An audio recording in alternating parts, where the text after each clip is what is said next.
be doing this scripture a little bit differently this morning, but if you would go ahead and take your Bibles or your pew Bible and turn to 1 Chronicles chapter 28, verses 8 through 10. It's found on page 450.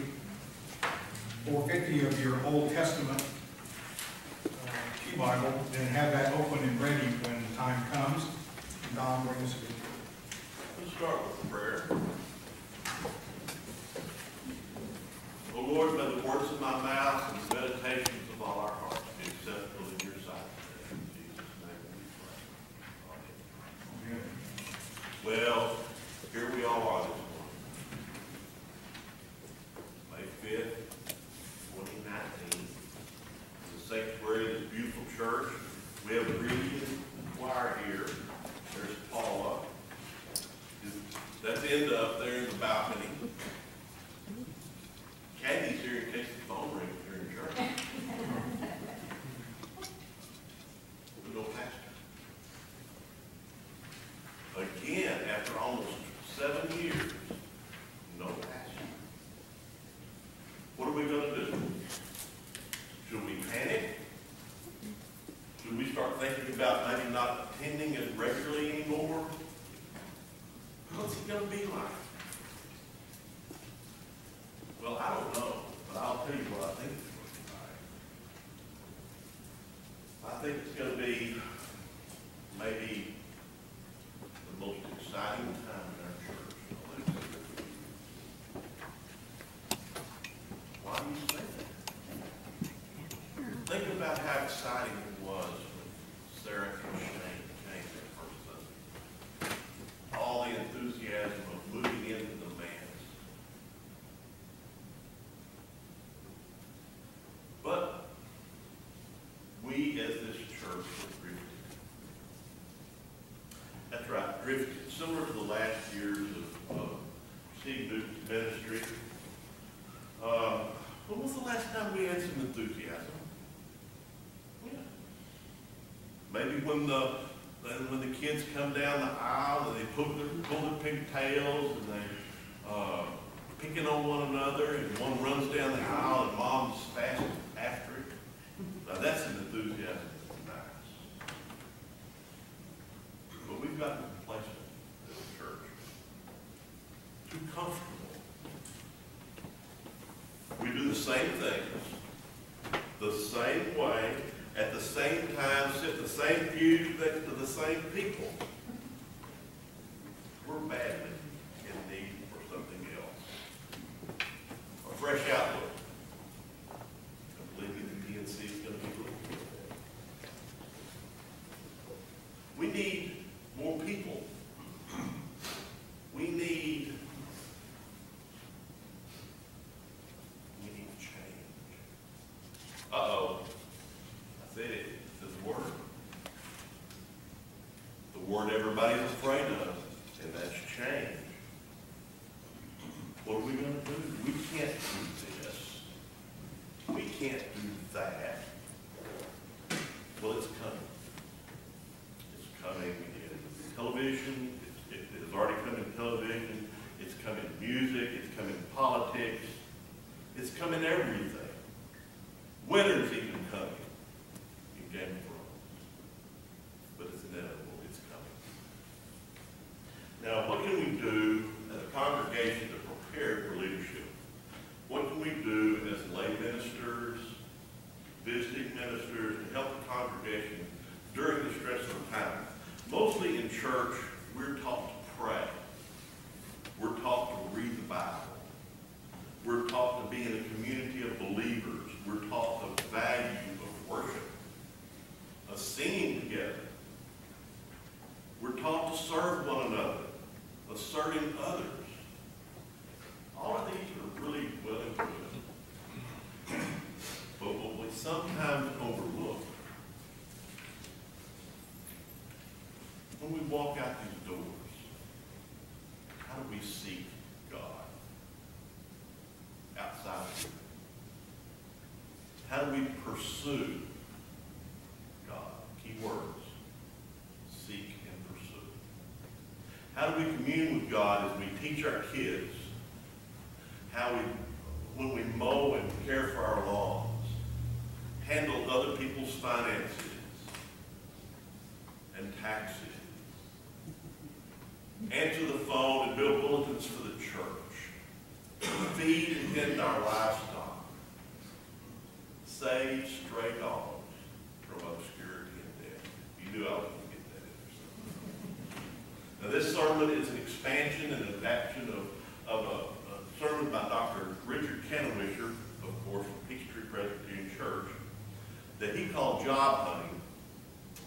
His sermon went somewhat of a different direction than where I'm going today, but parts of it were very appropriate for what my purpose is. He did reference a series back probably 10 years ago at Peachtree that Vic Kent preached on for 7 sermons consecutively. It was called My 95. Now the 95, my 95 is the percentage of your time that you spend outside the church in a normal week. The series focused so well on the time when we didn't seek God, that God was seeking us. My 95. What we can do in this sanctuary is lay a biblical and theological foundation for our face-to-face relationship with the Holy Spirit outside this sanctuary in our daily walk. We can talk about what it means to have a calling together. We can talk about your employment, your chores, your weekend, your gardening. We can come along beside and help you pull the obstacles out of the way of what God calls relationship harvesting. Being in relationship with God is in the center of that relationship. So let's ask a few questions of ourselves. Are we ready? Number 1, are you drifting or are you seeking God in your life? Are you wishing or are you dreaming? Are you derailed or are you faithful? Are you working to rest? Are you resting to work? Are you in a bad job? Or are you in a good job? These are the different foundations. These are the different foundations that we're going to look at for a kind of a calling theology of you understanding your daily work in a whole new way. And so in order to launch that, I'm going to ask you, as John said, reach for the Bible. And everybody needs to get a Bible. We are going to flip through, later on, we're going to flip through the Bible to other verses. But everybody, if they would, pull a Bible out and go to 1 Chronicles 28. And that's going to be verses 8 through 10. Now, we're going to be looking at the end of 1 Chronicles 28. We're going to start reading in the 8th verse. Now, while you're turning there, let me tell you, know the context for what's happening. This is happening at the end of David's life. When you think about David's life, I mean, nobody has experienced the highs and the lows that David has. I mean, you think about it, he started out as the run of the mill. He was a shepherd boy. He became an incredible warrior. He started out as basically a day laborer and became the most significant king in all of world history. World history. Nobody has prayed more fervently and failed more spectacularly than King David. Amazing, amazing victories. Incredible betrayals. Devastating defeats. And now David is at the end of his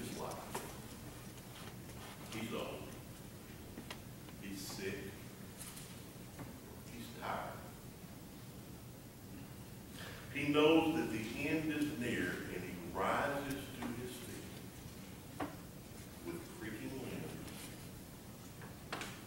for one last time to give a charge to his people and his beloved Son, the future King Solomon. And this is what he says. So now I charge you in the sight of all Israel and of the assembly of the Lord, and in the hearing of our God, be careful to follow all the commands of the Lord your God, that you may possess this good land and pass it on as an inheritance to your descendants forever. And you, my son Solomon, acknowledge the God of your father, and serve him with wholehearted devotion and with a willing mind. For the Lord searches every heart and understands every motive behind the thoughts. If you seek him, he will be found by you. But if you forsake him, he will reject you forever. Consider now, for the Lord has chosen you to build a temple as a sanctuary. Be strong and do the work. This is the word of the Lord. Thanks be to God. A major word, seek and search. And we'll throw in pursuit shortly. But leave your Bibles out now. We'll be looking at more scripture in 1 Chronicles shortly, but I'll never forget the first time I went to a beach. Well, a real beach. My mother was from the coast. She was from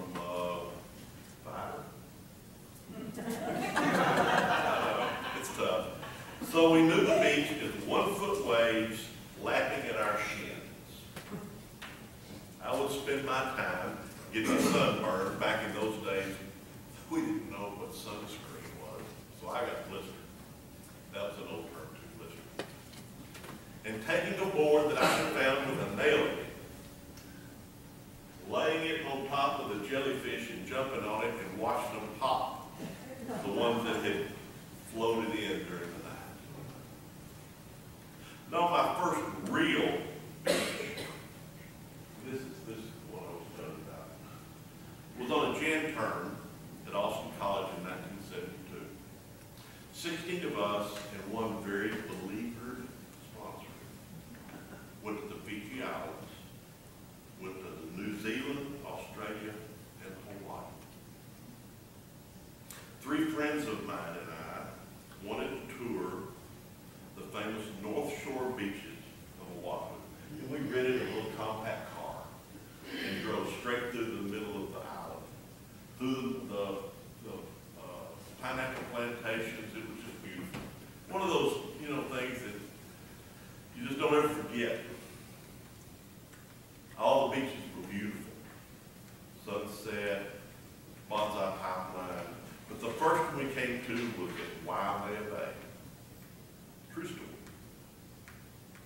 Big signs everywhere. Expert swimmers only. Dangerous currents. No lifeguard on duty. Well, I was the best swimmer I knew. In I went, while all my cautious friends were trying to convince me otherwise and making fun of me. I paddled out to the first wave break, and I went to the shallow side. Waimea Bay, of course, is a cove.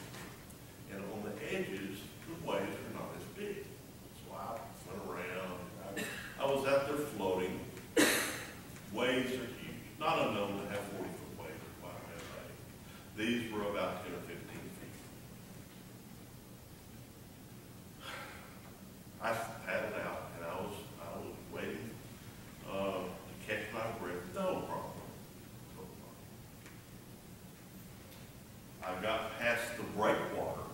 That's where the big swells were coming. No problem. But I was oblivious to the current that was pushing me. I was drifting, not towards the shore, but towards the middle, where the big surf was. It was so big I couldn't see the shoreline. from anywhere. No problem. I decided to body surf the next way. And I swam like crazy to catch it. And you know what? I caught it. And it caught me. And it drove me to the seabed where I couldn't move. I was out of breath. I couldn't move. What I didn't realize is that I had been drifting, and it had taken me to this new place. I finally got up to the surface between swells, and I got half a word. Boom! Another wave drove me right back down. And I thought I was gone. That was it. But I was alert enough, or lucky enough, or God might have been there. Didn't swim. So I swam out from under the waves and got to the shore. And I walked up to that's when my friends would have thought I was dead, essentially. And they were trying to figure out who was going to tell the sponsor when I walked up. Like a wet dish rack, I walked up. Now, if there's a word, if there is an image that describes where we are as a people, as a society, in our experience today, I think the word is drifting. We're drifting from our values. We're drifting from our past, our former beliefs. And we find ourselves in an unfamiliar place. There are all kinds of currents that are doing this. There's a political current. There's an economic current. There's a technological current that I struggle with. And the educational current. But that's not the current that I really want to reference today. I think there's a more personal form of drifting, a current that's at work today. And I think we're caught up in a current of losing our sense of meaning and purpose. I think we're drifting in the sense that we don't recognize that we have a calling in our lives anymore. And even though the image would have been formed to King David, I think the diagnosis of what King David does when he stands up before the people is exactly that. I think he knows firsthand, and he looks about upon all of Israel and his chosen son Solomon, and he's afraid that they're going to drift from where they are right now. And so he gives them a charge. What I believe is the antidote of drifting, and he hangs on to one particular Hebrew word that we don't necessarily recognize in the English form. And I want to introduce the word to you today. The word is darash. Over and over again, 3 times in just the short verses that we read, is the Hebrew word darash. And it means to seek. 164 times in the Old Testament is the word to speak, darash. Basically, you can almost chronicle the Old Testament.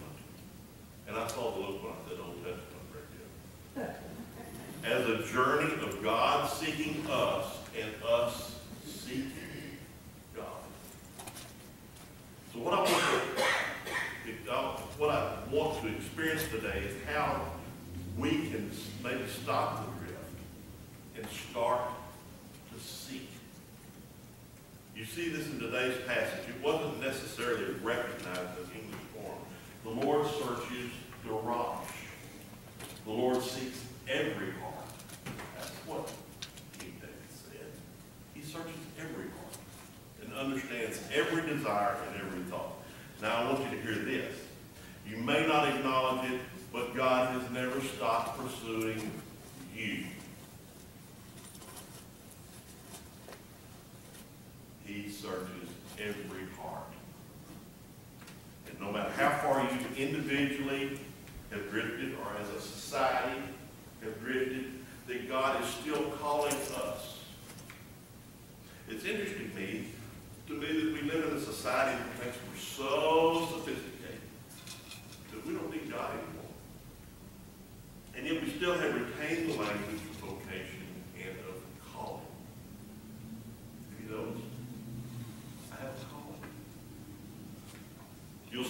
talking about people who, as atheists, don't believe in any form of God or a higher power. But they still talk about calling. Well, in Richard Canowitcher's opinion, I'm not a doctor, I'm not a pastor, I'm barely a choir member. But in his opinion, he said, listen very carefully to this. There can be no calling without a caller.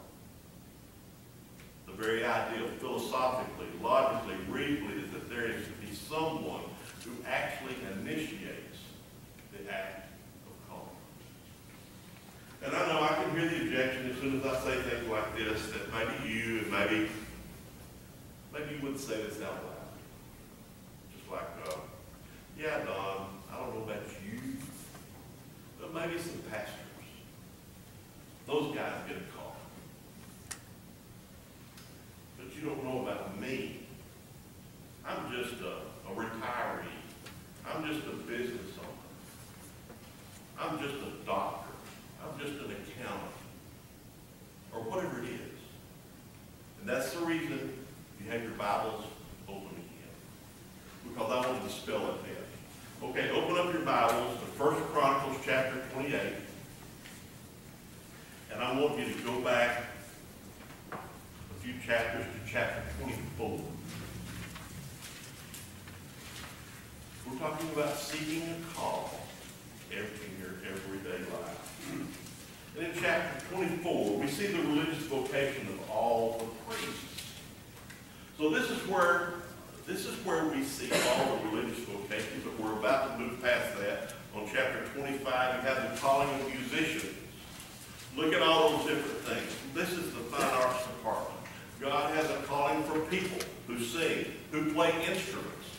Then we get to chapter 26. This is the gatekeepers. This is the hospitality department, security department. You can be called to be in the hospitality business and in the security business. By the time you get to the second half of chapter 26, notice that there's the treasury department.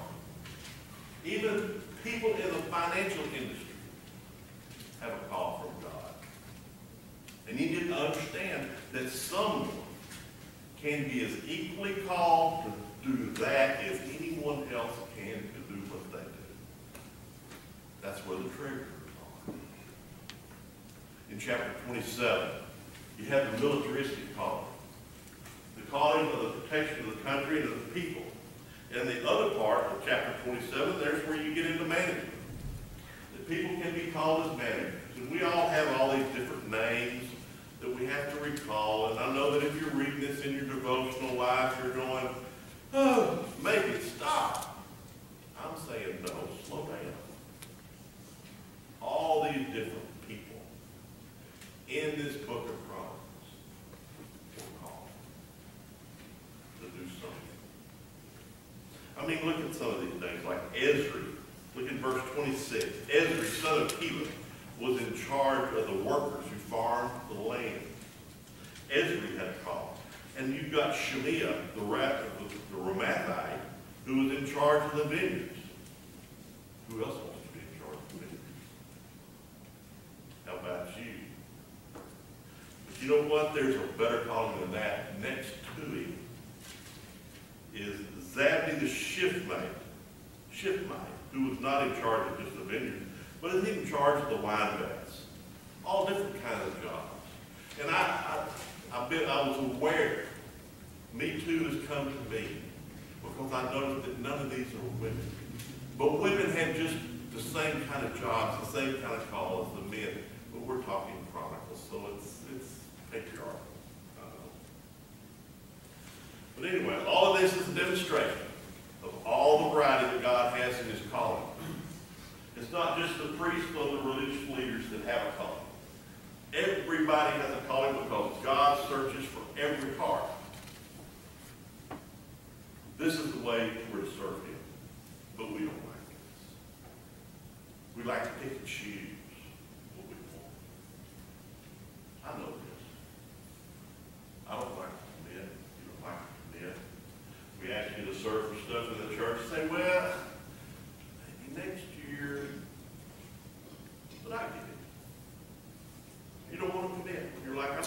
preacher, and maybe a better offer might come along. We might be going on a cruise next year. Well, I want to introduce you as an example from nature to a bird this morning. I only have 15 that I bring. This is a bird that makes a point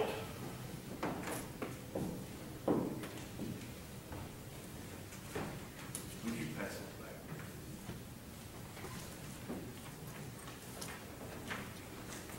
I just wanted you to see this bird. This is a bar-tailed godwit. It's also known as a quokka bird. And you can just look at it so you've seen it. But it's not much to look at. It's not particularly big. It's not particularly beautiful. But it has an amazing calling. I want to tell you the migration pattern of this bird. This bird, this bird flies from western Alaska to New Zealand, non-stop. This bird cannot float on the open ocean. It can't hunt for fish in the ocean either. So check this out. This is what the bird does. In the latter part of the summer months and in the early fall, they start an incredible dive plan. They're going to double their body weight in just about a month after the dive. And so what happens with this particular bird is that some of the organs even constrict so that they can pack more fat in. Then as they gain weight, they wait for the right amount, for the right moment when cyclones take place. At those later summer, fall months, they wait for the moment when the south wind starts to really blow, and then they take off. They fly at 35 to 40 miles per hour on average. They tagged one bird. She was called E7. And she flew 7,369 miles non-stop, without sleeping, without resting, without eating for almost 200 hours. 8.1 days until she arrived in New England. Here's the reason I tell you this. Do you think this bird, before it lets, kind of went, maybe next year? Not now. No. This bird is all in. All in. Ultimately, this all-in commitment is not to a particular job or a particular boss, but to a unique God who is pursuing you and pursuing me. And so we seek Him with all that we have. And one of the mistakes that I've made is, and I'll bet you've made, is that when we're thinking about discerning God's will, we think of it as kind of a map or a plan or a strategy that somebody gives us. We might even, kind of look through this for a particular plan for my life. But I don't think God gives you a blueprint. I think He gives you a relationship. And out of that relationship, with Him, is born a call. King David was right. God's people would drift. King Solomon in particular would drift with money, with power, with fame, with pleasure. And God was calling him back to Him.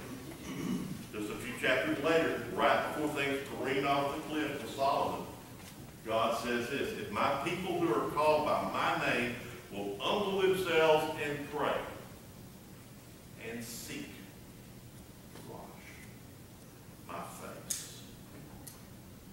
You see that again? God says this: if my people who are called by my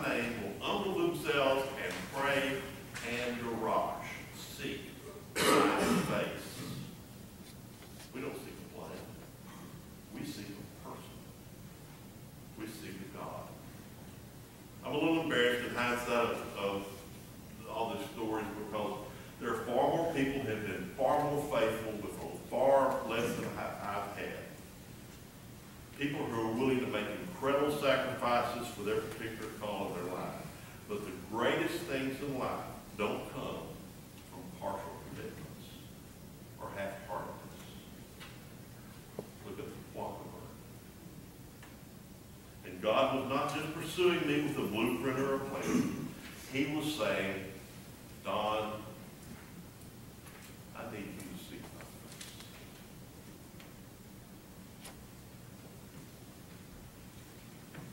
As it is written in 1 Corinthians, for now I know in part, but then I will know fully, even as I have been fully known. There will come that day, and that day may be today, where you could know in your heart, in your mind, the face of God. Searching for God's will. It's not about a blueprint. It's not about a plan. It's about a face. It's about your face. It's about His face.